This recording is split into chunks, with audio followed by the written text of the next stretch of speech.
Getting ready to make some homemade granola. For that, you're going to need 6 cups of oats, 1/3 cup of brown sugar, 2 teaspoons of the cinnamon, and half a teaspoon of salt. You'll mix that together in one bowl. In a separate bowl, you're going to take 2 teaspoons of vanilla, 2/3 of a cup of agave, or you can substitute that for honey, whatever you prefer, but I always use agave, and a half a cup of oil. You'll whisk that together really good.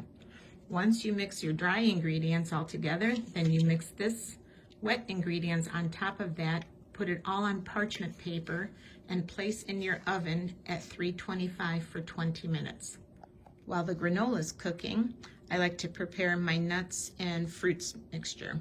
So what I do is I take about 1/3 cup of all of them. So I use coconut shavings, and I ground up some hazelnuts, there's sunflowers, some almonds. Here we've got some freeze-dried apples, we got mangoes, some blueberries, and some cranberries. And then at the very end, when everything is all cooked and mixed together and cooled down properly, I take a half a cup of the mini chocolate chips and I will mix that into it. Mix your dry ingredients in the bowl and stir very well together. And then move over to your liquid ingredients and whisk that together so your oil and your agave are mixed together very well with the vanilla, so you don't see the separation.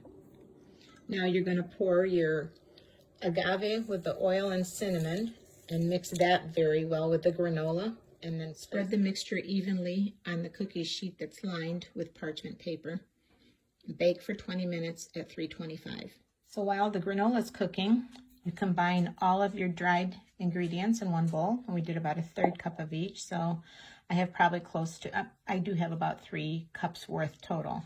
You mix that up all together, and when the granola comes out, you will add the fruit and nut mix to the granola, and then you will cook it for an additional 5 minutes. You can always add more or less if you'd like. I did want to mention, if you're using like mango, as you see over there, you may have to cut it up in small pieces, and I also use some dehydrated apples in there, and I just broke them up into little pieces. You can honestly add any fruits and nuts that you like. Just make sure the ratio is half the amount of what you do for the granola. So the granola 6 cups, you want to do about 3. You can push it to 4 cups of your fruits and nuts. After the 20 minutes, take out the granola and add all your dry ingredients to it and mix those together very well and put it back in the oven for 5 more minutes. Your mixture should look like this when it goes back into the oven.